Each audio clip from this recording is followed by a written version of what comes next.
She did not plan to destroy her life on a Tuesday night. It happened in less than 5 seconds. Emily Parker turned the steering wheel of her beat-up compact car, trying to squeeze into a narrow spot in front of the diner. The street was wet from the cold drizzle. Her hands shook from exhaustion. She misjudged the distance by a few centimeters. A harsh scrape tore through the quiet of the night. Her whole body went rigid. She slammed the brakes and closed her eyes for a moment, her breath trapped in her chest. The sound echoed inside her head. "No," she whispered. "Please, no." She forced herself to look.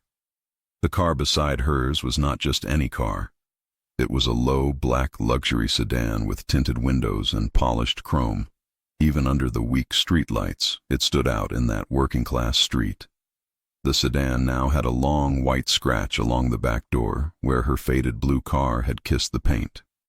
Her stomach dropped. Emily got out on shaky legs, jeans damp from the drizzle. She crouched down to inspect the damage. The scratch was ugly, long, and deep enough to show the metal underneath. "This is bad," she whispered. Her first instinct was simple. Get back in the car and drive away. No one was on the street. The diner was almost empty at that hour. The security camera above the door might not even work. The building across the street was mostly dark. No one saw. Her heart pounded against her ribs. Her rent was already late. Her checking account was almost empty. She had $32 in her wallet. A repair on a car like this would cost more than she made in a month. "You can't pay for this," a cruel voice in her head said. "If you walk away, no one will ever know." Emily stared at the scratch, then at her own reflection on the tinted window. The reflection looked pale, with dark circles under her eyes, hair pulled into a messy ponytail. She looked small next to the expensive car. She thought about her mother, about every time she had heard the same sentence growing up. "We do not lie, Em, even when it hurts." Her throat burned. She looked around once more. The street was still empty. The drizzle tapped softly on the roofs and hoods. She opened her old purse and dug inside. Receipts, a pen with no cap, a crumpled grocery list. Finally, she found a small notepad with the logo of Harbor Street Diner on the top. Her fingers were numb from the cold and fear when she clicked the pen. She pressed the paper against the side of her car and began to write. "I'm so sorry. I accidentally scratched your car while trying to park. My name is Emily Parker. I'm a waitress at Harbor Street Diner. I don't have much money, but I will try to pay for the damage, even if it takes time. Phone, 917-555-4381. Her handwriting was uneven. The ink smudged slightly where a raindrop fell. She hesitated on the last line, then underlined her name. She folded the note once, carefully, and slid it under the wiper of the black sedan. Her chest felt tight, but there was a strange calm under the fear. She had done what she knew was right. That did not erase the problem, but at least she would be able to sleep.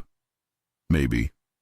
She took one last look at the damage, then walked inside the diner, bracing herself for another long shift and for the phone call that would probably ruin her month. 2 hours later, the street looked different. The drizzle had stopped.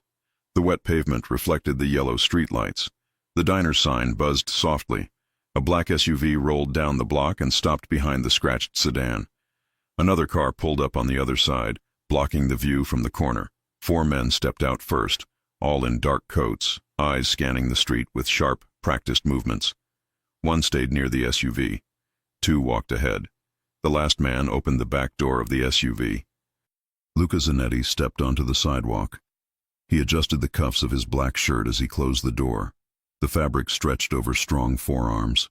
He wore no tie, no coat, despite the cold. His presence alone seemed to shift the air.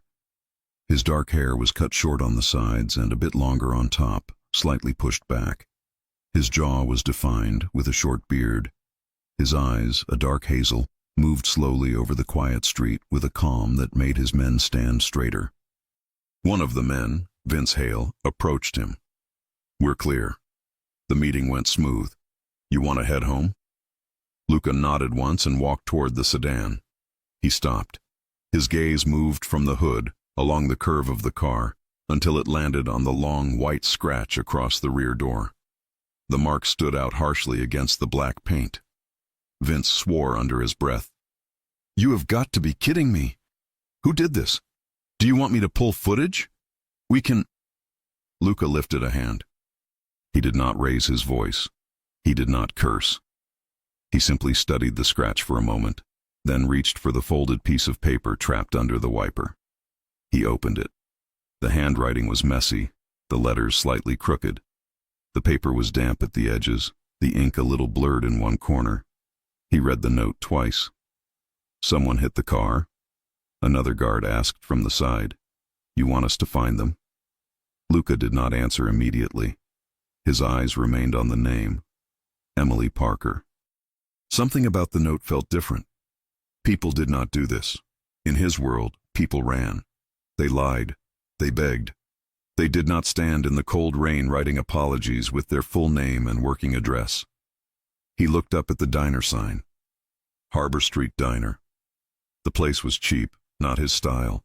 Red vinyl booths, greasy food, strong coffee. He had passed it many nights on the way to other places. Once, on a late night, he had gone inside for a quick coffee and a quiet corner to think. He remembered a girl with tired eyes and a shy smile behind the counter. She had refilled his mug without asking questions, hands a little shaky, but voice polite and soft. She had called him sir, even though his black shirt and heavy watch made him stand out in that place. Luca folded the note slowly and slipped it into his pocket. "No broken glass," he said. "No dents, just paint." Vince frowned. "Still an insult. It is a scratch," Luca cut in. "The paint can be fixed." Vince looked at him, confused. "You sure? We can get a name from the plate cameras on the block. Find whoever." "I already have a name," Luca said. He tapped his pocket lightly. "Emily Parker, waitress." He turned his head toward the security camera mounted on the corner of the building next to the diner's sign. "Get the footage from that camera," he told Vince, "and check if the one on the deli across the street caught anything." Vince nodded, still slightly thrown by his boss's calm tone. "You got it." Luca opened the sedan's door.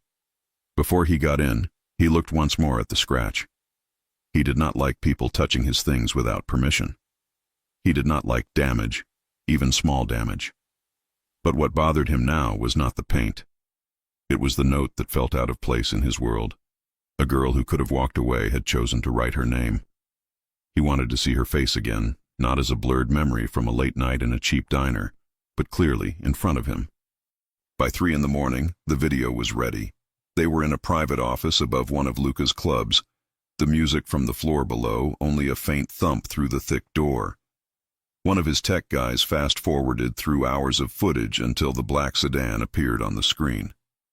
Luca sat in front of the monitor, one elbow on the armrest of the leather chair, fingers resting against his lips. Vince stood behind him, arms crossed. The sedan glided into the frame and parked. The timestamp showed 11:18 p.m.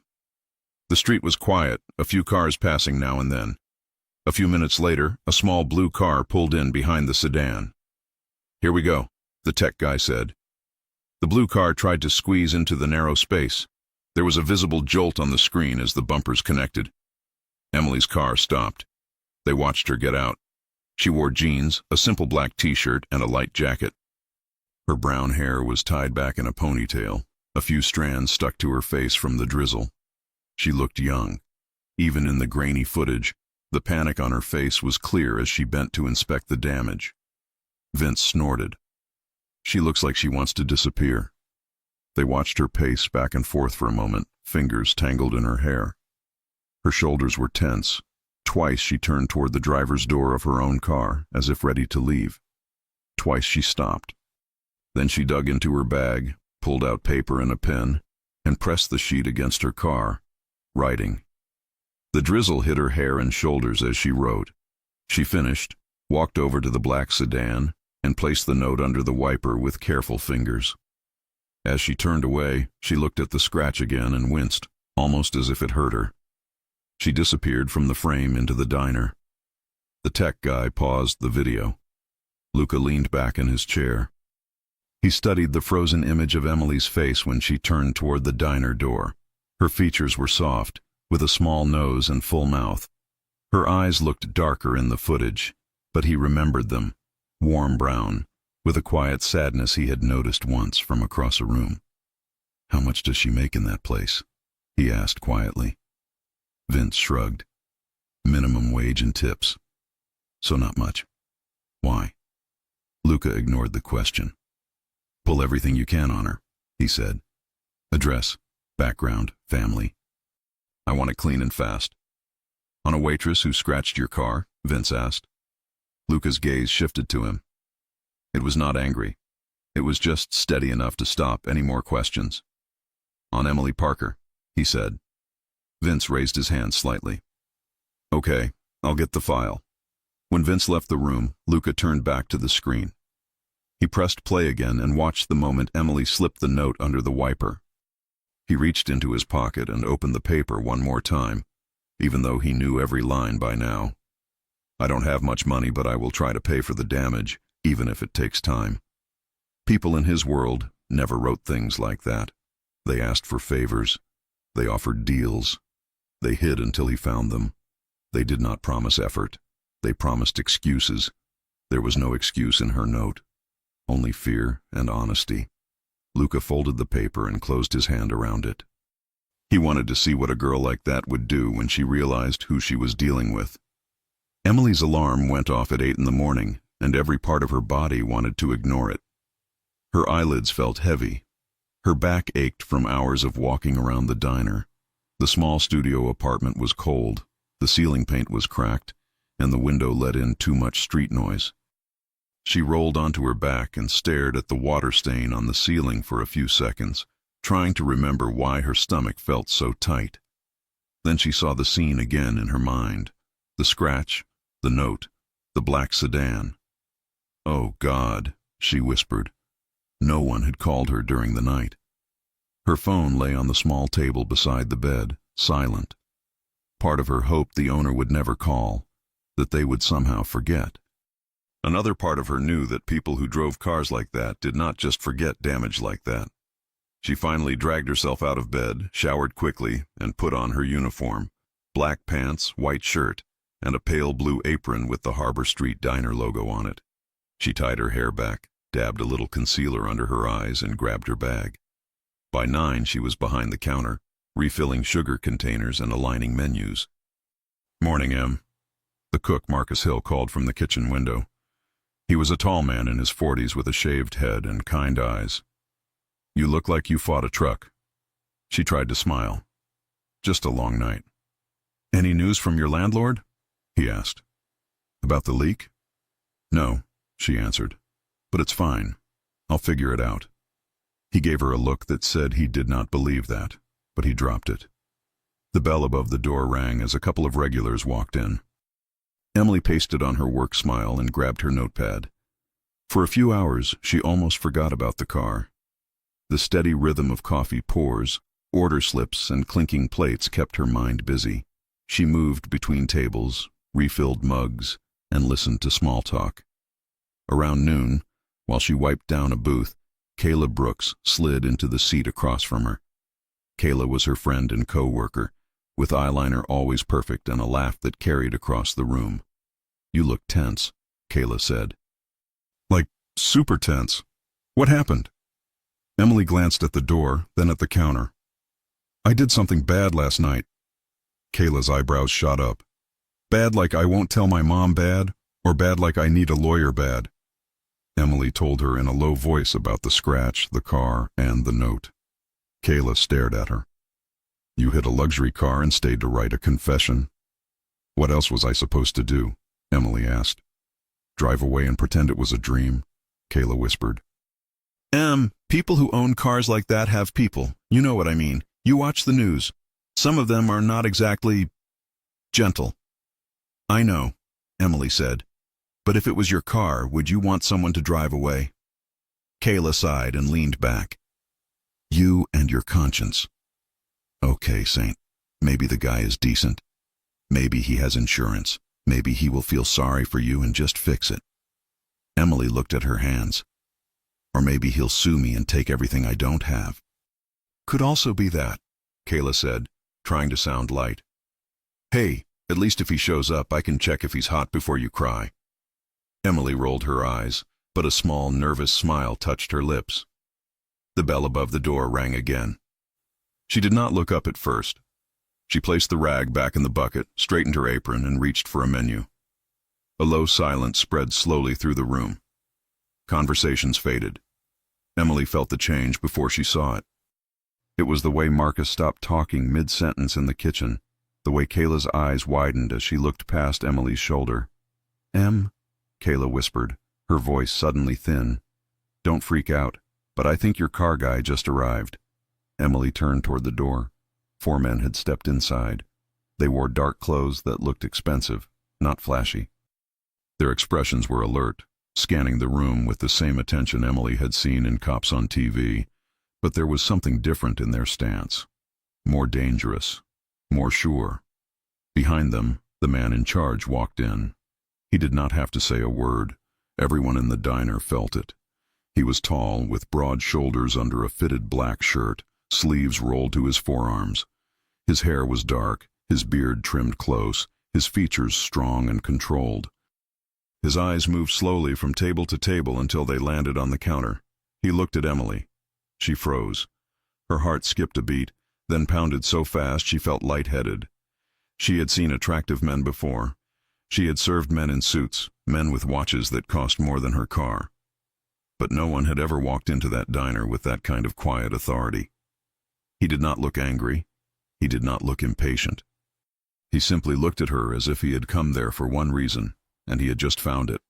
One of the men leaned toward him and murmured something. The man nodded once, but did not take his eyes off Emily.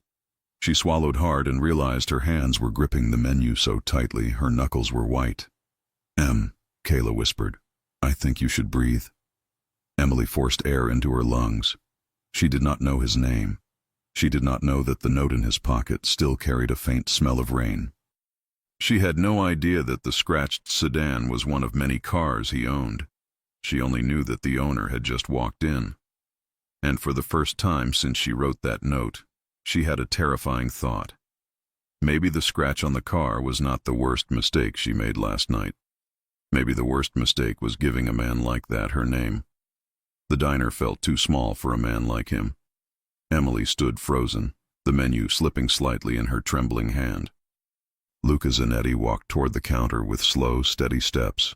His men remained by the door, scanning the room with cold precision. The closer he got, the clearer it became. He didn't come here for food. He came here for her. Emily's pulse hammered. She forced her lips into something that looked like a smile. Hello," she managed. "Would you like a table?" Luca stopped in front of her. He didn't sit. He didn't look around. His eyes stayed locked on hers, studying every detail of her face, as if comparing it to the girl in the rain from the footage. "You're Emily Parker," he said quietly. It wasn't a question. Her throat went dry. Yes." He slipped a hand into his pocket and pulled out the folded note.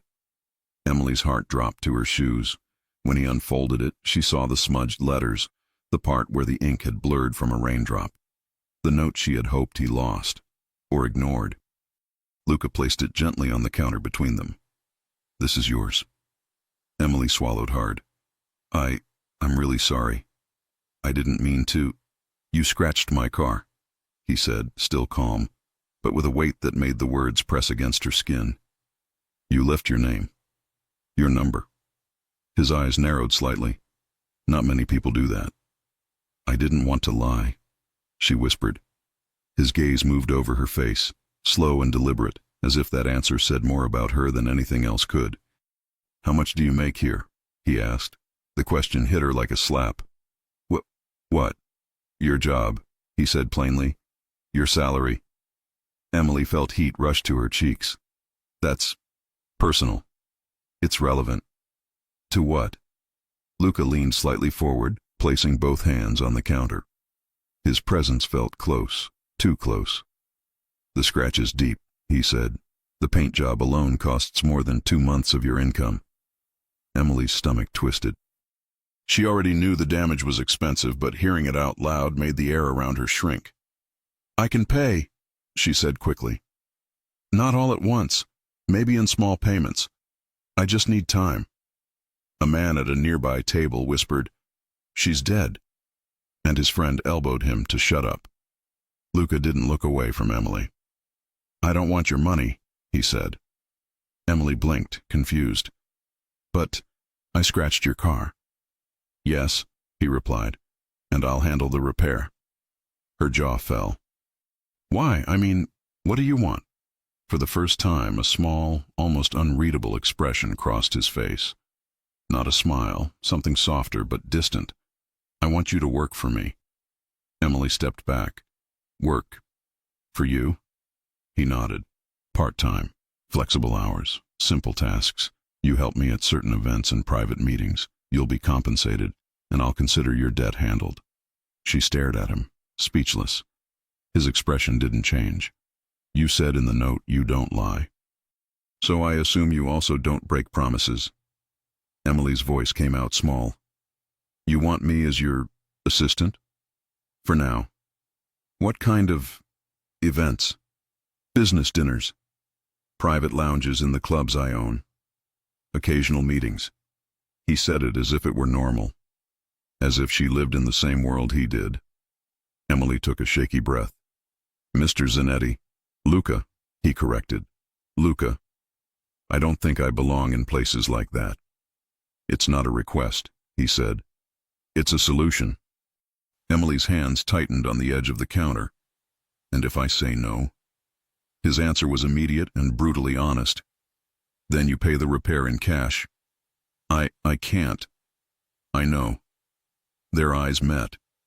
Emily felt something unfamiliar in his gaze. Strength, yes. Danger, yes. But also a strange kind of patience. "Think of it this way," Luca said.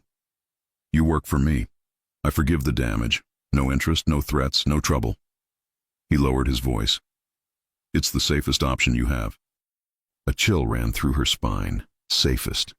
The word held a meaning she didn't fully understand yet. Before she could respond, a loud crash came from the kitchen. Marcus had dropped a metal tray after seeing Luca. He muttered a curse, picked it up, and glanced at Emily with worry etched all over his face. Kayla mouthed silently, "Say yes before he kills us all." Emily's heart raced as she turned back to Luca. "Okay," she whispered. "I'll work for you." Luca nodded once, as if he already expected the answer. "Good." He slid a sleek black card across the counter. "This is my driver. He'll pick you up tomorrow at 7. Harbor Street entrance." Emily picked up the card with trembling fingers. Luca straightened, stepping back. Before he turned to leave, he said quietly, "Next time you're afraid, don't run. Just look at me." She wasn't sure what that meant, but her legs were shaking. He walked out, his men following him without a single word. The diner finally exhaled when the door closed. Kayla rushed to Emily. "What was that?" Emily stared at the black card. "I think I just sold my soul." The next evening, 6:58 p.m., Emily stood in front of her apartment building, clutching a small bag. She'd spent the entire day panicking, second-guessing everything, and replaying the moment he looked into her eyes. Her stomach twisted when a black SUV pulled up to the curb. The driver stepped out. "Miss Parker?" "Yes," she said softly. "Follow me." Emily climbed inside, her heart racing as the SUV drove through the city. They passed high-end buildings, expensive restaurants, and private clubs with velvet ropes and security guards. This wasn't her world. The SUV stopped in front of Club Zanetti, a towering building with mirrored windows and a guarded entrance. The lights outside were a deep, elegant gold. People in designer clothes lined up, but the guards opened the door without question as soon as they saw the SUV. Emily was led through a private entrance, past a long hallway with dark marble floors and dim lighting. Everything smelled like expensive cologne and polished wood. Her palms were sweating. The driver guided her to an elevator and pressed the top floor. When the doors opened, the lights were warmer, softer. A private lounge stretched out before her. Leather couches, a bar with glass shelves, a huge window overlooking the city, and Luca Zanetti standing near the bar, sleeves rolled, pouring himself a glass of water. He looked up. Emily. Her breath caught. He walked toward her slowly, one hand in his pocket, the other holding the glass. His eyes scanned her clothes, simple black pants and a modest blouse. "You look nervous," he said. "I am," she admitted. "Good. Nervous means careful." She didn't know how to respond. Luca motioned for her to follow him. "Tonight is a dinner meeting. Small, private. You'll serve drinks, take notes if needed, and stay near me. You don't speak unless spoken to. You don't step away without telling me. Understood?" Emily nodded quickly. "Yes." He stopped walking and turned to her fully, the city lights reflected in his eyes. "One more thing," he said quietly. "No one here touches you. If anyone tries, you come straight to me." Her breath hitched at the intensity in his voice. Okay." A knock sounded at the door. Luca didn't look away from her. "It begins." The door opened, and 3 men entered, all older, all powerful, all clearly involved in business she shouldn't hear. As they greeted Luca, Emily stepped aside, keeping her eyes lowered. But she felt it, Luca's gaze drifting back to her, again and again, as if checking she was still there, as if she mattered. Near the end of the meeting, one of the men leaned close to Luca and whispered something that made his jaw tighten. Emily saw a flash of something in Luca's eyes she hadn't seen before.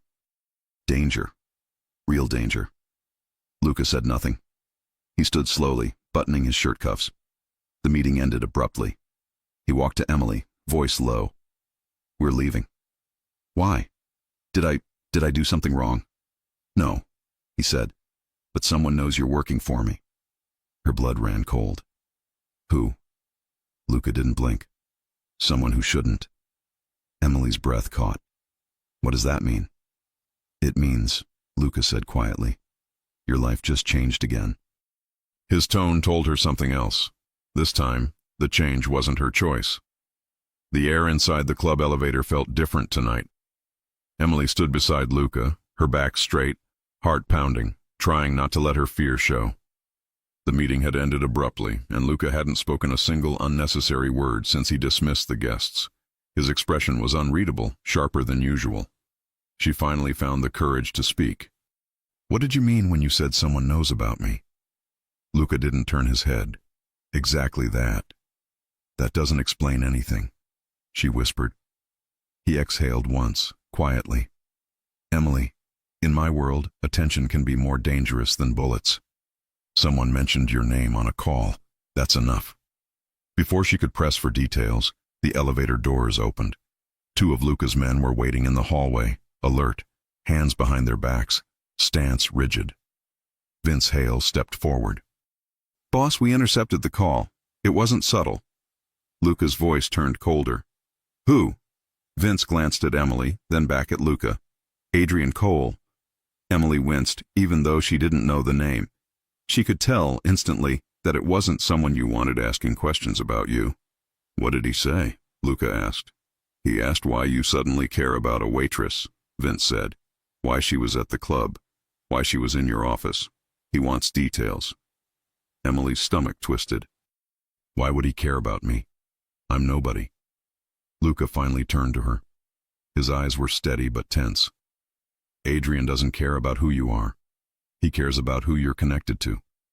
"Connected?" Emily repeated. "To you?" "Yes," Luca said simply. "You've known me for 2 days," she said. "How can I be connected to you?" "You scratched my car," he answered. "You walked into my world. And Adrian wants anything he thinks might hurt me." Hurt him? Because of her. That thought made her breath catch. "So what happens now?" she asked. Luca looked at Vince. "She doesn't walk alone. Not for 1 minute. If I'm not with her, you are." Emily blinked. "That's extreme." "That's survival," Luca corrected. She could feel her pulse in her throat. "Tomorrow," Luca added, "we talk about where she's moving." "Moving?" she echoed. I didn't agree to that. You will, he said. Her chest tightened. You can't control my life. He didn't raise his voice. He didn't step closer. He just looked at her with that calm, intimidating certainty. I'm not controlling your life, Emily, he said. I'm trying to keep you alive. That shut her up. After a moment, Luca nodded to Vince. Take her home. Make sure she gets inside. Don't leave until she locks the door. Emily felt like the floor dropped under her. You're not coming? She asked softly. Not tonight, Luca said. His eyes softened just enough for her to notice. But you'll see me tomorrow. Vince drove her home in silence at first. The SUV felt too smooth, too expensive, compared to everything in her world. You still breathing back there? Vince asked finally. Barely, Emily muttered. Vince cracked a faint grin at her honesty. You handled it better than most people would. I don't feel like I handled anything, she said. You didn't run, Vince replied. Most people in your position would have run. I didn't have a choice, she said. You always have a choice, Vince said. You chose to stay. That's why the boss noticed you. Emily looked out the window at the passing streetlights. Why does Adrian hate him so much? Rivals, Vince said. Territory, control, old problems, new ones. Adrian wants to take everything Luca has, starting with the small things. I'm a small thing? She asked quietly. No, Vince said. You're a crack in his armor, and Adrian loves tearing people apart through the cracks. Her fingers tightened around her purse. That's not comforting. It's not meant to be, Vince said. It's meant to make you listen. If Luca says stay close, you stay close. When they reached her building, Vince scanned the street before letting her out. Inside. Now, he said.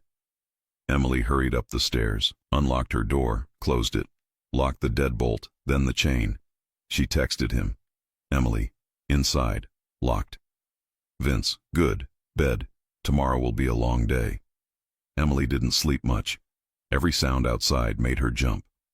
She hated feeling this weak. She hated that danger had her name. She hated that part of her felt safer with Luca than in her own home. The next morning at the diner, she tried to act normal, but she couldn't stop checking the windows. Marcus noticed. You good? He asked. No, she admitted, but I'm pretending. Sometimes that's enough, Marcus said. Kayla approached, biting her lip. Is Mafia man ruining your life already? Emily glared. Kayla, please. Sorry, Kayla said, lowering her voice, but I'm worried about you. Emily opened her mouth to respond, but the bell above the door rang. A man walked in. Not Luca. Not Vince. Someone else. He had an easy smile, hands in his pockets, hair styled like he cared too much. Jacket too clean for this neighborhood. He scanned the diner, saw her, and smiled like he had been waiting for that moment. He sat at the counter. Emily Parker, he said warmly. She stiffened. Do I know you? No, but I've heard about you. Her stomach dropped. I'm Adrian, he added casually. The name hit harder than she expected. She nodded, trying not to show fear. What can I get you? Coffee, he said, and a conversation. She poured him a cup, hands shaking only slightly. You work for Luca? Adrian asked. No, I work here. He chuckled. Cute lie. She swallowed. If you know who he is, then you know I shouldn't be talking to you. I know exactly who he is, Adrian said. And that's why I'm here. He leaned his elbow on the counter, watching her carefully. Does he treat you well? Emily blinked. What? Does he frighten you? Adrian continued. Or do you like the way he protects you? Does he make you feel special? Important? I don't understand what you're trying to do. I'm trying to see how honest you are, Adrian said. Because Luca, he doesn't bring people close. Especially not girls who scratch his car. Emily felt heat rush to her face. This is inappropriate. This is information, Adrian said. And information keeps people alive. He slid a 20 across the counter. Tell Luca I said hello. She swallowed. I don't talk to him like that. You will, Adrian said with a quiet smile, because soon he'll have to explain a lot of things to you. She stared at him. Are you threatening me? No, Adrian said. I'm warning you. Luca isn't the man you think he is. He stood and walked to the door. Just before leaving, he turned back. His smile faded. And Emily, he added softly, if he keeps you this close, you're going to get hurt, one way or another. The bell chimed as he left. Kayla rushed over. Who the hell was that? Emily whispered. Adrian. Kayla blanched. Jesus, you need to call Luca. I know, Emily said. But she didn't need to. Because by the time her shift ended, a black car was already waiting across the street. The back door opened before she reached it. Luca. His expression was not calm. Get in, he said. She obeyed. The moment the door shut, silence filled the car like a wall. You spoke to Adrian, Luca said. She nodded. He came to the diner. What did he say? Luca asked, voice low. She told him everything, the questions, the comments, the warning in his eyes. Luca leaned back, jaw tightening. He's testing limits. Emily's voice shook. He knows my name. He said he's interested. He's interested in hurting me, Luca corrected. And he thinks you're the way to do it. Emily looked at him. So what now? You're not staying in your apartment, Luca said. You're moving tonight. She swallowed. To where? My penthouse, he said. It's the safest place. Her heart pounded. Why? Because Adrian won't attack you when you're with me, he said. He'd be dead before he reached the elevator. Emily exhaled shakily. And you want me there? Luca hesitated. Just a second, but enough to matter. Yes, he said. Her chest tightened. Do you trust me? He asked. She looked at him, at his steadiness, his presence, the way he'd shown up the second Adrian walked into her world. Yes, she whispered. I do. Luca lowered his voice.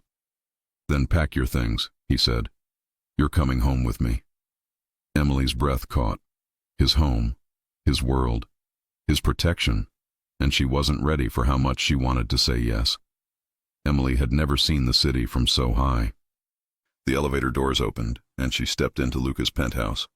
Wide windows, polished floors, quiet rooms that echoed when she breathed. Everything looked expensive, cold, and too perfect. Luca watched her carefully as she walked inside. You'll stay in the guest room, he said, pointing down the hallway. It locks from the inside.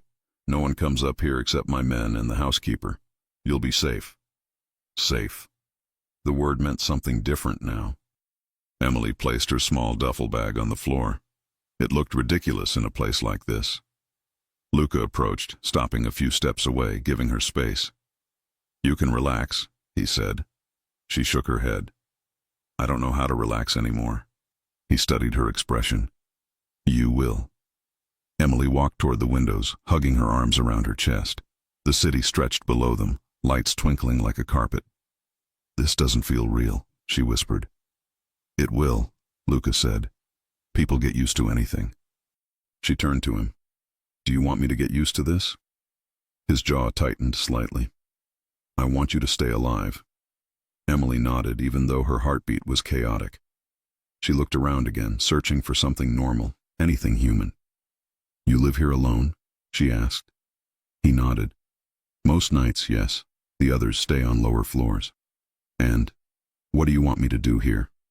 Nothing, he replied. Rest. Stay put. Don't open the door for anyone but me. That's it? For now. She exhaled. It feels like I'm being locked away. His expression changed, just a little. You're not locked away. You're protected. That's the same thing sometimes. He stepped closer, too close. His voice dropped slightly.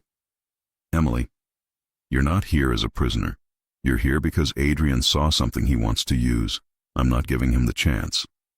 She swallowed. Does Adrian do that often? He does whatever gives him the most power. Emily looked into his eyes, afraid of what she might see. But behind the coldness, She saw something she didn't expect, frustration and fear. Fear for her. "Okay," she said softly. "I'll stay." Luca gave a short nod. "Good." Later that night, Emily stepped out of the guest room wearing leggings and a simple t-shirt. She needed water. She needed air. She needed anything to ground herself. She found Luca in the kitchen, sleeves rolled up, leaning against the counter while drinking a glass of water. He wasn't pretending to be intimidating now. He looked tired, human. When he saw her, his eyes softened. "Everything okay?" he asked. Yeah, just thirsty." He motioned toward the glasses. Emily walked to the cabinet, opened it, and almost dropped a cup from nerves. Luca noticed. "You're shaking." "I didn't expect to have a mafia boss looking at me while I drink water," she tried to joke. He didn't smile, but something in his expression warmed. "You don't have to be scared of me." "I'm not scared of you," she said quietly. "I'm scared of everything else." Luca set his glass aside. "If you stay close, nothing happens to you. I promise that." Emily bit her lip. "People break promises." "I don't," he said. Their eyes locked. Silence stretched, thicker than before. Her heart thudded hard, too loud, too fast. She broke eye contact and stepped back. "I'm going to sit for a minute," she murmured. Luca followed her into the living room, sitting in the armchair across from the couch. He rested an elbow on the armrest, eyes never leaving her. "Tell me what Adrian said," he requested. Emily repeated the conversation slowly, every detail, every look, every word about her being worth taking. Luca's jaw flexed. His hand curled around the armrest. "That won't happen," he said. "You sound so sure." "I am sure." She swallowed. "Why does he hate you so much?" Luca paused, choosing his answer carefully. "We grew up in the same world. Different rules, different loyalties, different lines we were willing to cross." He looked at her. "He crossed every line." "And you didn't?" There was a very long silence. "Not everyone," he said. That should have scared her. Instead, she felt something settle inside her. A strange certainty that he was dangerous, but not to her. "Emily," he said quietly, "Adrian will come again. He wants a reaction. Don't give him information. Don't give him fear. And don't be alone." She nodded. "Good," he said. Another silence. A different one. A heavy one. Emily drew her knees up, suddenly aware of how quiet it was, how close he was watching her, how her pulse sped up every time he blinked. "I'm not used to someone caring what happens to me," she said without thinking. Luca's brows lowered slightly. "Who didn't care?" She hesitated. "Most people. My father was a good man, but he had problems, debt, stress. He tried, but life got ahead of him." She looked down. "It's easier when people don't expect anything from you." "I expect honesty," Luca said. "That's all?" He nodded once. "That's enough." Emily looked up. His eyes held hers, intense and unreadable, but not cruel. There was a kind of pull there, silent, heavy, magnetic. She felt her pulse in her throat. She looked away quickly, but Luca didn't. Later, nearing midnight, Emily was sitting on the couch flipping through channels when she heard Luca return from a phone call. He walked behind her, heading to his office. "Everything okay?" she asked. He paused. "Adrian wants attention. He won't get it." "Did he do something?" "Not yet," Luca said, "but he's circling." She hugged a pillow. "And me being here helps?" "It keeps you alive," Luca answered. She looked down. "I don't like being weak." "You're not weak," he said. "You're unprotected. That's different." She didn't respond. She didn't have to. Luca walked around the couch and sat beside her, close enough that she could feel the warmth of him. He wasn't touching her, but the space between them was small, intentional. He studied her face. "You're still scared." She nodded. His hand reached out, slowly, giving her time to pull away. She didn't. He brushed a strand of hair from her cheek and tucked it behind her ear. His touch was firm, but careful. Emily's breath caught. "You don't have to be afraid when you're with me," he said, voice lower now. Not ever. Her heart raced so fast she thought he might hear it.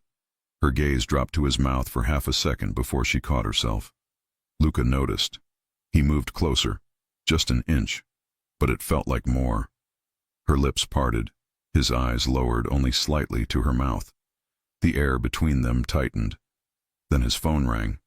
Luca froze. Emily blinked, breaking the spell. He pulled back slowly, jaw tightening in frustration before he stood and answered. What? He snapped into the phone. Emily watched his expression change. Cold, sharp, dangerous. Who? He demanded. A beat of silence. Where? He hung up hard and turned to her. Emily, get your shoes. She stood up immediately. What happened? Adrian's men were seen near your street, Luca said. Scouting, asking questions. Emily felt her knees wobble. They were looking for you. Her breath caught. Why? Because Adrian thinks he can reach you. Luca moved toward her, his presence protective in a way that made her chest ache. But he won't. Her voice was barely a whisper. Are we leaving? For tonight, yes. He reached for her arm gently but firmly. You stay close to me, no matter what. She nodded, heart hammering. Okay. He held her eyes. Emily, he said quietly, Adrian is not testing anymore. He's coming. The fear inside her was instant and real. And Luca's next words hit harder than any threat. You're not leaving my side until I say it's safe. Emily did not sleep. She lay on the guest bed, staring at the ceiling, feeling every second. Luca's words echoed in her mind. Adrian is not testing anymore. He's coming. You're not leaving my side until I say it's safe. The room was beautiful, but it felt like a pressure chamber. Her phone lay on the nightstand. No notifications, no normal life. Just silence. Around 3 in the morning, she gave up on sleep and sat up. Voices drifted faintly from down the hall. Male voices. Heavy, low, serious. She slid out of bed and opened the door a crack. Luca's office door was slightly open. She moved quietly down the hall, feet light on the floor. She stopped just before the doorway, heart pounding, and listened. Vince's voice came first. He's obsessed already. He walked into her diner in public. That's desperate. Another voice answered, one of Luca's other men. So we use it. Let him come for her. We stack the deck, take him out when he reaches. Emily's heart jumped. Luca's voice came next, calm but harder than usual. Adrian wants an opening. She is that opening. Her fingers tightened on the wall. So let him think he has it, the other man said. We keep her under watch. Let him move and finish this. Vince snorted. She's not going to like being bait. Emily felt the word hit her like a hit to the chest. Bait. Luca answered. She doesn't need to know details. She just needs to stay where I put her. Stay where I put her. The sentence slid under her skin. Cold, sharp, heavy. Her throat closed. Her mind stopped hearing the rest. The men kept talking about positioning, cameras, how to track Adrian's crew, but Emily's ears rang over every word. In that moment, all she could hear was, she is that opening. She doesn't need to know. Stay where I put her. She backed away from the door, breath shaking, chest tight. She hurried down the hall, into the guest room, and shut the door quietly. Her legs felt weak. He was not just protecting her, he was planning to use her. By morning, Emily's fear had changed shape. It wasn't just fear of Adrian anymore. It was fear of Luca, too. He knocked on her door around 9. Emily. She swallowed and opened it. He stood there in a dark shirt, sleeves rolled, hair still damp from a shower. The sight of him still affected her, even now that her chest was full of doubt. You didn't sleep, he said. She shrugged. Hard to relax when someone wants to kidnap you. His eyes softened a little. I ordered breakfast. Come eat. She followed him to the kitchen. There was food on the table. Eggs, toast, fruit, coffee. Too much for 2 people. He pulled out a chair for her. She sat, but her appetite was gone. You need energy, he said. Your body does not care about your anxiety. It needs food. She took a piece of toast and picked at the edge. He watched her closely. Any messages from Adrian? He asked. She shook her head. No. Good. He took his phone from the counter, checking something. We picked up movement near your old building again. He's looking for you. She stared at the table. And what's your plan? His eyes lifted to hers. My plan is to remove him. She almost asked how. Then she remembered what she'd heard. Let him come for her. We use it. She is that opening. And what about your plan with me? She asked. What do you mean? He asked. She put the toast down. Last night, in your office. He went very still. You were listening. Yes, she said. You said he wants an opening, and I am that opening. You said I don't need to know details, that I just need to stay where you put me. His jaw tightened, but he didn't look away. You took that out of context, he said. How many contexts are there? She shot back. Where using a woman as bait is fine. His eyes hardened. I never said bait. You didn't need to, she said. I heard enough. She stood from the chair, hands shaking. I get it now, she continued. I'm not just some random girl you're protecting. I'm a tool, a way to draw him out. I'm a piece on a board to win your war. That's not what this is, he said. That's exactly what this is, she snapped. You decided where I live, who drives me, when I can leave, and now you're using his interest in me to set a trap. I'm the trap. His voice dropped. Adrian will come whether we plan around it or not. The difference is whether we catch him clean or let him keep attacking from the shadows. So my safety is just part of the equation? She asked. His eyes flashed. Your safety is the reason for the equation. Then why couldn't you tell me? She demanded. Why talk about me like I'm an object? Something you place, something you use. Something in his face shifted. He looked torn for a second, then he shut it down.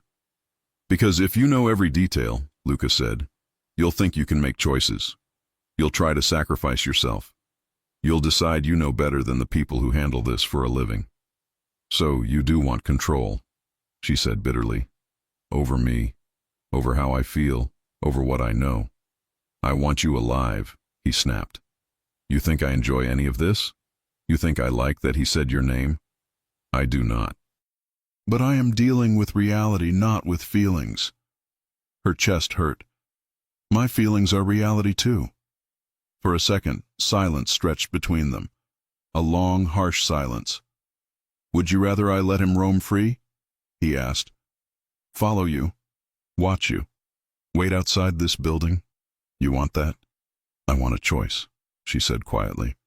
I want to know if I'm standing next to you because you care about me, or because I make your plan easier. He held her gaze.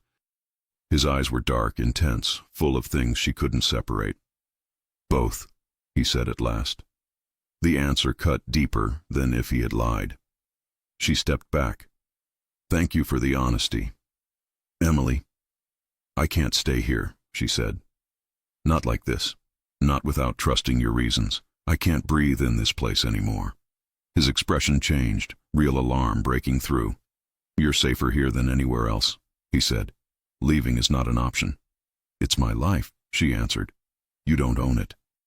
I own the problem that follows you now, he shot back. You think Adrian will stop if you walk away from me? He will not. He will blame you for my reaction. He will chase you harder. Then maybe I will disappear, she said. Leave the city.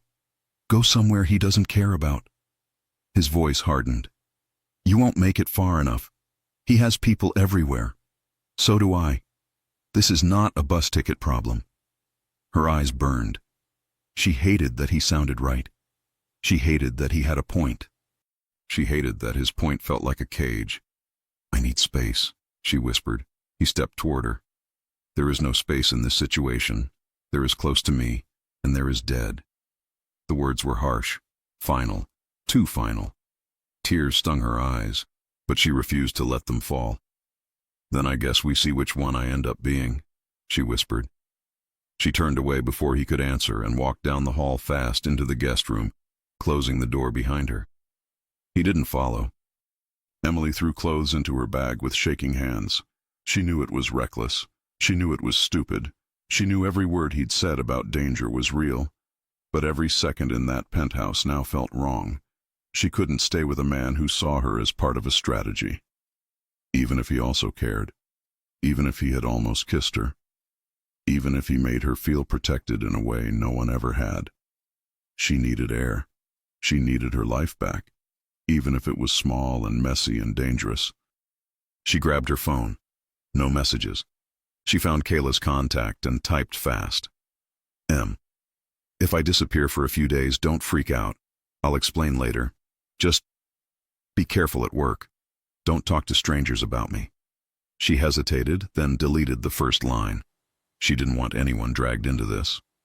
She zipped the bag, slung it over her shoulder, and opened the window instead of the bedroom door. The penthouse had a small exterior ledge that led toward the emergency stairwell at the side. Irrational, unsafe.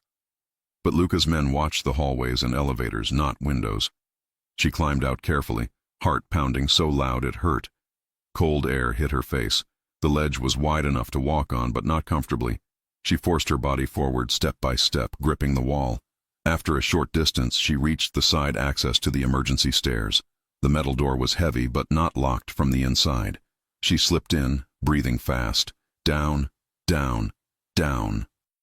Her legs shook as she descended all those flights. By the time she reached the ground floor, her lungs burned. A side exit door led to an alley. She pushed it open and stepped out. For a few seconds, nothing happened. The city moved normally. Cars, noise, distant horns. She pulled her hood up, kept her head low, and walked fast toward the main street. She had some cash. She could get a bus to another part of the city, maybe crash at a cheap motel for a night. Think, plan. Her fear followed every step. When she reached a corner, a black car slowed beside her. Her body froze. The window rolled down. "Wrong direction, sweetheart," a man said. She turned. Adrian's driver. She took a step back. "Leave me alone." The rear door opened. Adrian stepped out. He smiled like this was a pleasant surprise. "Emily," he said, "you're hard to reach when Zanetti locks you in his tower." She swallowed. "I'm not with him now." "So I see." His eyes scanned the street, then returned to her. "That was not smart." "I'm done being told what to do," she said, trying to sound stronger than she felt. Adrian's smile widened. "No, you're not. You're just switching who does the telling." She turned to walk away. He grabbed her arm, fast, firm, fingers digging into her skin. She gasped. "Let go." "Relax," he said. "I just want to talk. You owe me that much." "I don't owe you anything," she snapped. His eyes hardened. "You owe me a chance to fix what he's done." Before she could respond, a van pulled up on the other side. 2 men stepped out, big, silent, no hesitation. Her heart dropped. "Adrian, don't." His grip tightened. "If you had stayed where he put you, this would take longer. But you walked yourself right into my hands. That saves time." Fear crashed through her. She tried to pull away. One of the men caught her from behind, arm locking around her, hand covering her mouth as she tried to scream.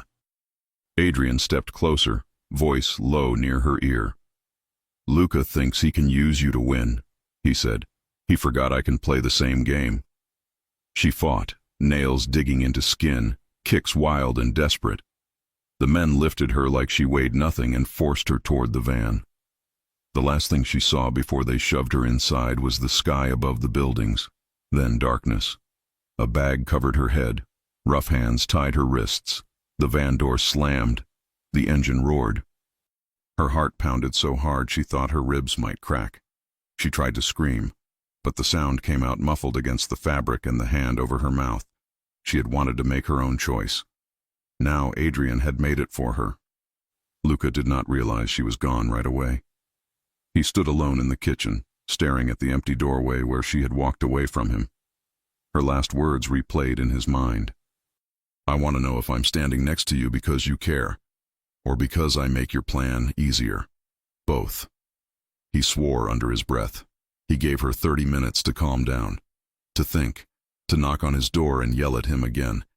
He was ready for that. He preferred her anger to her silence. 30 minutes passed, then 45.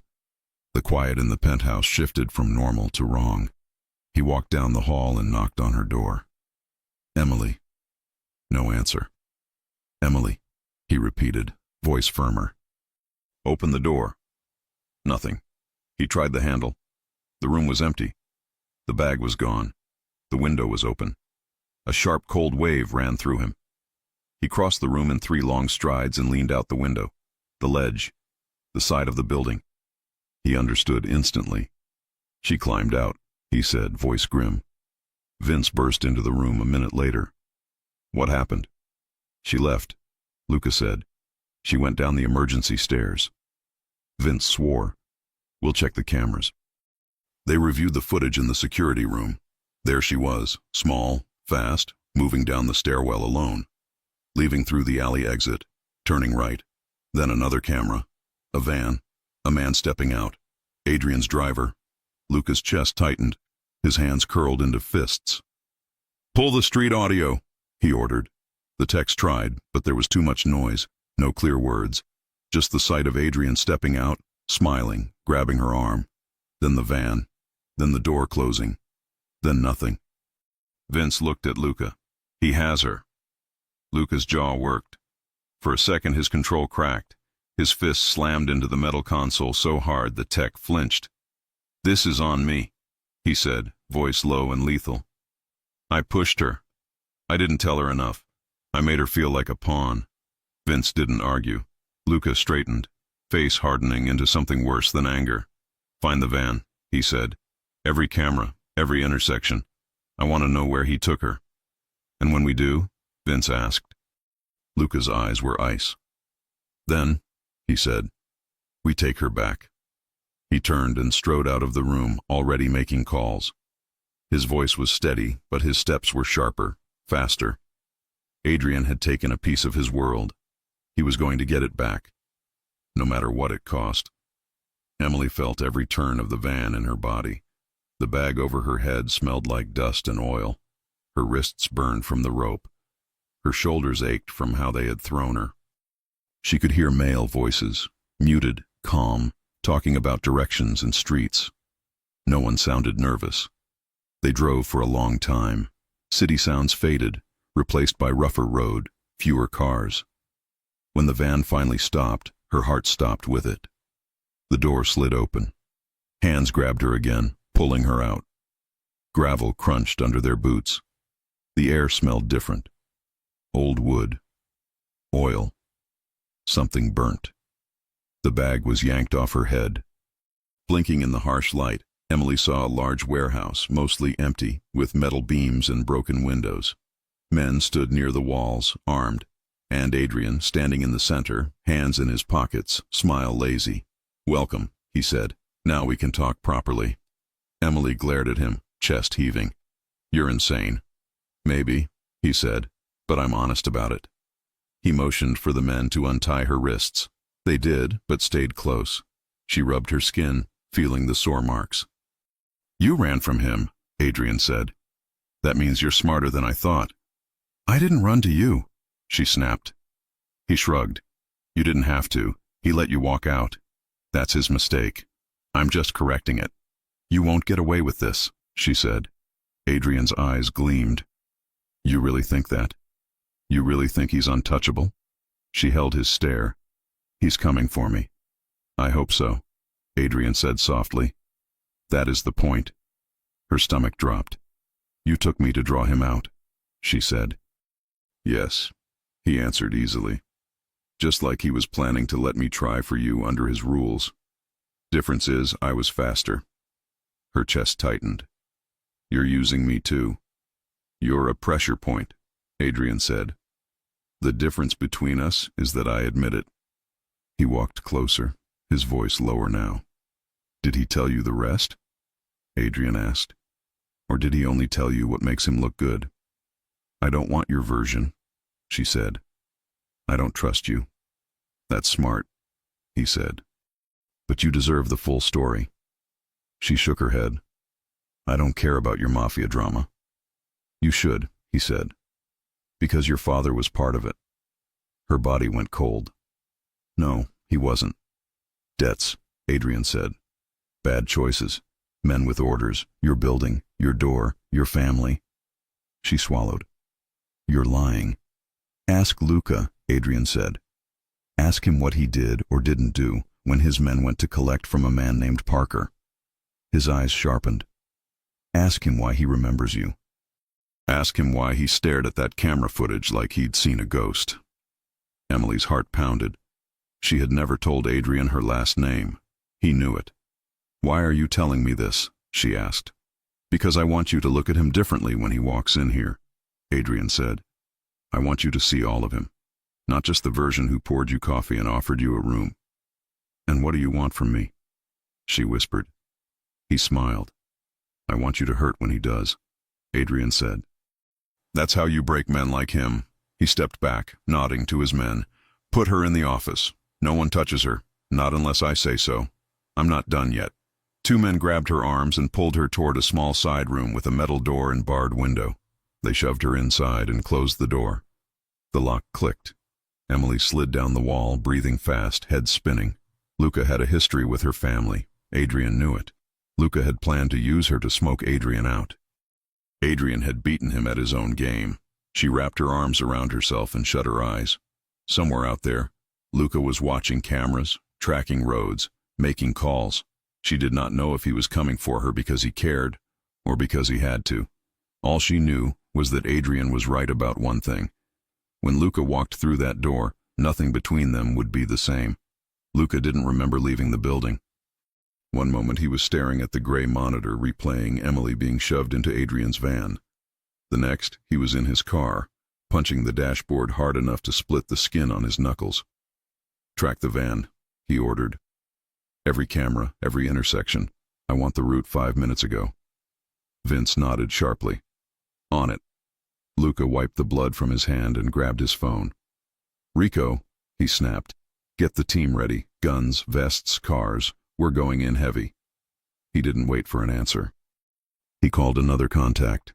I need intel on abandoned buildings Adrian owns or uses. Now. His voice had no hesitation, no fear, only cold precision. But beneath the surface, a different force pushed him forward. He had let Emily walk away. He had let her believe he didn't care. He had failed to tell her the truth, and Adrian had taken her. He wouldn't survive losing her. The van was traced to the industrial outskirts of the city. Old warehouses, few streetlights, no civilians. A perfect hunting ground. Luca's convoy arrived in silence. 3 black SUVs, men fully armed. Vince stepped beside Luca and handed him a gun. You sure about going in first? Vince asked. She's inside, Luca said. Nothing keeps me outside. They approached the building from the side, keeping low. Luca signaled for 2 men to cover the back, 2 to watch the roof, and 3 to guard the cars. He moved toward the main entrance, a metal door, locked. He nodded once. Rico kicked it open. The sound echoed, sharp and violent. Inside, the warehouse was dim, lit by a few overhead lamps that flickered. Luca moved silently, his steps slow, gun raised. A voice came from deeper inside. Well, well, you took longer than I expected. Adrian stepped out from behind a concrete pillar, hands loose at his sides, expression smug. Several armed men appeared behind him. Luca didn't look at them. His eyes locked on Adrian. Where is she? Adrian clicked his tongue. Straight to the point. No hello? No talk? Where? Luca repeated. Is Emily? Adrian grinned. Safe, for now. Luca's jaw clenched. Bring her out. Or what? Adrian asked. You'll shoot me? He spread his arms. Do it. Kill me. But if you kill me now, you never learn what she knows. What did you tell her? Luca asked quietly. Adrian's eyes gleamed. The truth. Something you should have done years ago. Vince stepped closer. Boss, don't let him stall. Adrian raised a finger. You remember Parker, right? His smile widened. The man with the debt. The man who almost lost everything. Luca's body went still. He remembered. He had been younger, new to leadership. The order had come from the higher ranks before he took control. A debt collection meant to end in blood. Luca had stepped in and stopped it. He hadn't known the debtor had a daughter watching from behind the door, a girl with scared brown eyes. Emily. You remember, Adrian whispered. She doesn't. Luca tightened his grip on the gun. Where is she? Adrian tilted his head. Bring her, he ordered one of his men. A door opened on the side of the warehouse. Emily was shoved out, wrists red from ropes, hair messy, eyes wide with terror. She stumbled, catching herself before hitting the floor. Luca's heart slammed inside his chest. She was alive. That was enough to keep him breathing. Emily. His voice was low but steady. Come here. But Adrian grabbed her arm and held her in front of him. Not so fast. Adrian smirked. She wants to know the truth, so why don't you tell her? Emily's eyes flicked to Luca. Her voice trembled. Is it true? Did your men come to my house? Did you know my dad? Luca swallowed hard. Yes, but not the way he told you. Adrian laughed. Oh, please, don't ruin it. Let me tell her. Emily stiffened. You see, sweetheart, Adrian said softly, Luca here was part of the group that went to collect your father's debt. They showed up at your home. You saw them. You saw the guns. You saw the threats. Emily gasped, memories flashing. Her father shielding her, men shouting, a hand slamming against the wall. I was a kid, she whispered. I remember someone yelling. I remember being scared. And who do you think gave the order? Adrian asked, smiling viciously. Him. Luca stepped forward. I didn't give the order. Adrian kept going. He claims he saved you, but he still showed up. He still watched. He still let you grow up with fear in your chest. Emily's eyes filled with tears. Luca, tell me the truth. Luca took a slow breath, gun still pointed at Adrian. I stopped them, he said. It wasn't my order. I arrived late. They were about to hurt your father. I told them to stand down, to leave. But you were there, Emily whispered. Yes, Luca said quietly, and I never forgot your face. Her breath caught. Adrian leaned closer to her ear. A man like him doesn't change. He wants to own the things he protects. Luca's body tensed. Let her go. Adrian smirked. Make me. And everything exploded at once. Adrian shoved Emily forward. Two men aimed their guns. Luca grabbed Emily around the waist and pulled her down behind a crate as bullets flew across the warehouse. Emily, stay down, he ordered. His body shielded hers completely. Gunshots thundered. Luca shot back, hitting one man in the shoulder. Vince ran forward, firing. Two more of Adrian's men fell. Adrian ducked behind a pillar, laughing. Look how fast you crumble when she screams. Emily trembled under Luca's arm, breath shaking. Are you hurt? Luca asked, checking her quickly. No, she managed. Are you? Not yet. Another volley of bullets rang out. Luca pulled her with him, moving behind a larger crate. He returned fire, hitting another man. Adrian bolted toward a side exit. Luca rose to chase him, but Emily screamed. One of Adrian's men lunged from behind a stack of pallets, grabbing her and dragging her backward. She kicked, clawed, fought, but he held her tightly, a gun pressed to her ribs. Boss, Vince shouted. Behind you! Luca spun just as the man pulled Emily closer, using her as a shield. Drop the gun or I shoot her, the man hissed. Emily cried out, struggling harder. Luca. Time slowed. Luca didn't hesitate. He stepped forward. Shoot me, he said. Let her go. The man blinked, confused. What? Let her go. Luca's voice was deadly low. You fire that gun anywhere near her and I will make sure you never see daylight again. Vince raised his gun. Boss. Luca lifted a hand to stop him. Emily shook her head desperately. Luca, stop. Don't. The man tightened his grip. Drop it or she dies. And then, it happened too fast to process. A flash, a thunderous crack, a burning sting. Emily screamed Luca's name as the bullet tore into his side. He stumbled back, hand flying to the wound, blood already soaking his shirt. "No!" Emily cried. Luca gritted his teeth, eyes blazing through the pain, and shot the man holding her twice, clean, precise, lethal. Emily ran to him immediately, catching his arm as he staggered. "Luca! Oh God, Luca!" "I'm fine," he breathed, voice strained. He wasn't. Blood ran down his fingers. His breathing was tight, but he cupped her cheek with his other hand. "Are you hurt?" he asked, voice shaking. "No," she sobbed. "But you—" "Good." He exhaled in relief. "Good." Adrian's voice echoed across the warehouse. "So predictable," he taunted. "You'd take a bullet for her? For a waitress? A girl who didn't even trust you enough to stay?" Emily pressed her hand to Luca's wound, desperate to stop the bleeding. Tears blurred her vision. "Don't listen to him," she whispered. "I'm not," Luca said. "I'm listening to you." He brushed her cheek with his thumb, leaving a smear of blood on her skin. "I'm sorry," he whispered. "I never wanted you to hear things the wrong way. I should have told you everything." "Luca, please, stay awake," she begged. He forced a weak smile. "I'm not going anywhere."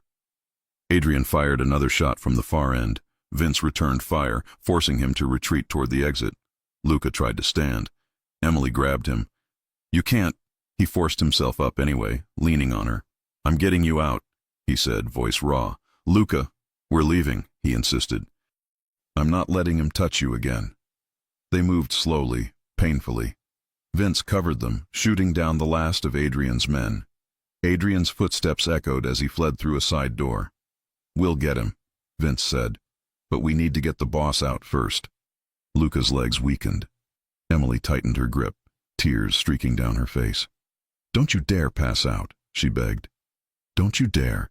He looked at her, really looked at her. "Emily." His voice was hoarse.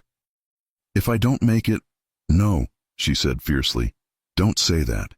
"I have to," he whispered. "You deserve to hear it." Her heart pounded painfully. "What?" she whispered. "I love you." The words came out broken, raw, real. Emily froze, then shook her head violently. "No. You're not dying after telling me that." He huffed a weak laugh that turned into a grimace. "Boss," Vince urged. "We need to move." Emily pressed her forehead to Luca's for a split second, her voice trembling. "I love you too," she whispered. Luca's eyes closed briefly, not from weakness, but from relief. "Then I'm not dying," he murmured. "Not until I give you more than a war zone confession." He leaned heavily on her as they moved toward the exit. The cold night air hit them like a wave. Vince shouted for the medic team. Men rushed forward. Emily refused to let go of Luca's hand.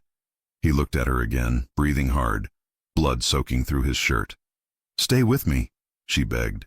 His grip tightened. "I'm not leaving you," Luca whispered. "Not now. Not ever." His knees buckled. The medics caught him. Emily's scream tore through the night. "Luca!" His eyes closed. The medics worked fast, lifting him onto a stretcher. Emily fell to her knees, shaking, watching the man who had taken a bullet for her being carried away. Vince knelt beside her. "We'll save him," he said. "But you need to come with us now." Emily wiped her tears, chest tight with terror. "Take me to him," she whispered. "I'm not leaving him alone." Vince nodded, and as the van sped away into the night, no one noticed Adrian watching from a distance, blood on his sleeve, hatred in his eyes. This wasn't over. Not for any of them. The hospital lights were too white, too cold, too bright, too quiet. Emily sat in the waiting room with blood on her hands, Luca's blood, drying on her skin like paint she couldn't wipe away. Vince paced back and forth. Rico talked to officers outside. Nurses hurried, doctors whispered, machines beeped, but Emily heard none of it. All she heard was the echo of Luca's last words before he collapsed. "I love you." Her chest tightened each time those words replayed in her head. A nurse approached. Emily jumped to her feet so quickly the chair scraped the floor. "How is he? Is he alive? Is he—" The nurse lifted a hand gently. "We stabilized him," He lost a lot of blood, but he's responding. Emily sagged forward, grabbing the back of the chair for balance as tears blurred her vision. But he's not out of danger yet, the nurse continued. We moved him out of surgery 10 minutes ago. He's in recovery. Only one person can visit. Emily wiped her eyes. Me, please. I'm his... She hesitated. She didn't know what she was to him in official terms. The nurse smiled softly. You're the one he asked for. Her breath caught. Vince stepped closer. Go, he said. He needs you more than us. Emily nodded and followed the nurse down the hall. The sound of machines got louder. The scent of disinfectant stung her nose. She reached a door, took a breath, and stepped inside. Luca was pale. Too pale. His strong frame looked strangely fragile under the hospital sheets. One side of his shirt had been cut open. A thick bandage covered the wound. Tubes ran from his arms, but his eyes were open, and they softened the second they saw her. Emily. His voice was low, rough, strained. She rushed to him, taking his hand carefully. You scared me. You scared me so much. He winced, not from the wound, but from the look on her face. I told you I'm not going anywhere. You almost did, she whispered, tears spilling. You almost left me. He brushed her cheek with the back of his fingers, even though his hand shook. I couldn't, not before knowing if you meant what you said. She swallowed hard. That I love you? Luca closed his eyes briefly, like the words healed more than the doctors did. Yes, he whispered. I meant it, she said. Every word. Luca exhaled like he'd been holding his breath for hours. Good. Because I need you to hear something now. She leaned closer. Anything. He opened his eyes again, and this time there was no armor in them. No coldness, no control, no leader of the MAFIA hardness. Only a man who almost died. Emily. I'm done with this, he said. The war. The territory. The life. Adrian made me forget what matters, but I remembered the second I thought I was going to lose you. She blinked. You don't mean that. I do, Luca said. I'm stepping back. I'll handle the business legally, clean, controlled. No more violence unless I have no choice. She shook her head, shocked. But your men, your world, let them think what they want, he said. I've built enough to walk away with power and peace at the same time. I don't need the blood anymore. Emily's chest tightened. Because of me? Because of you, he said. Because I want a future where I don't have to worry about someone putting a gun to your ribs to get my attention. I want a life where I can open a door and not expect a war behind it. She squeezed his hand, tears falling silently. I want that too. He looked up at her, eyes softer than she had ever seen. Stay, he whispered. Stay with me. She brought his hand to her lips. I'm not going anywhere ever again. He chuckled weakly. Good, because I'm in no state to chase you. She laughed softly, brushing his hair from his forehead. Don't move. Don't even think of standing until the doctor says. Boss, a voice yelled from the hallway. Emily turned. Vince pushed the door open, breathing hard. We found the warehouse Adrian escaped to. He's hurt, bleeding, but he's still moving. We can catch him if we go now. Luca's expression hardened slightly, but he didn't move. Send the team, Luca said. But you're not going. Vince frowned. But take Rico. Take 6 men. Don't kill him unless he forces your hand. Bring him in. Vince nodded. Yes, boss. And Vince, Luca added, voice deeper, don't let him near her again. Vince's jaw tightened. I'd die before I let that happen. He left. Emily looked back at Luca. You could have gone with them. I told you, he said. I'm not leaving you. She touched his cheek. Luca. His eyes closed under her touch. Stay close. I need you here. I'm not leaving this room, she said. Not even to breathe. His lips curved. Good. Hours later, Emily had fallen asleep with her head resting on Luca's arm. His hand stayed in her hair, moving weakly but gently. A nurse came in to check his vitals, then paused at the sight. "He's lucky," she whispered. Emily didn't open her eyes. "No, I'm the lucky one." Luca smiled faintly. When Emily finally looked up, he whispered, "Come here." She moved closer, careful of the wires and bandages. His fingers slid against her waist, light but certain. "You saved me," he said. "You saved me first," she answered. "No," Luca whispered. "I've been saving you since the day I stopped those men at your door. I just didn't know who you'd grow up to be." "What am I to you now?" Emily asked quietly. He didn't hesitate. "Everything." Her breath caught. "You are everything." The arrest. Near sunset, Vince returned. "We got him," he said. "Adrian's in custody. Police took him. He's not getting out." Emily exhaled in relief. Luca nodded slowly. "Good. You should rest now," Vince said. "I will," Luca replied. "Emily will make sure of it." Vince smirked. "Oh, I'm sure she will." When Vince left, Emily sat on the edge of the bed and took Luca's hand again. "So it's over?" she asked. "It's over," he said. "No more running, no more hiding, no more danger hanging over us." She leaned closer. "What happens now?" Luca lifted her hand and kissed her knuckles slowly, softly, like a promise. "Now," he said, "I take you home." "That penthouse doesn't feel like home," she whispered. He pulled her closer by the waist, his lips brushing her jaw lightly. "It will," he said, "with you in it." Emily leaned her forehead against his gently. "I love you," she whispered. Luca's fingers curled behind her neck, pulling her closer. "I love you more than the life I'm walking away from," he said. Then he kissed her. Slow, careful, full of everything he'd been holding back. Emily melted into him, tears slipping silently as his hand held her firmly, as if he feared she might disappear again. When they parted, she stayed pressed against him, breathing him in, feeling his heartbeat beneath her palm. He was alive. He was hers. And she was his.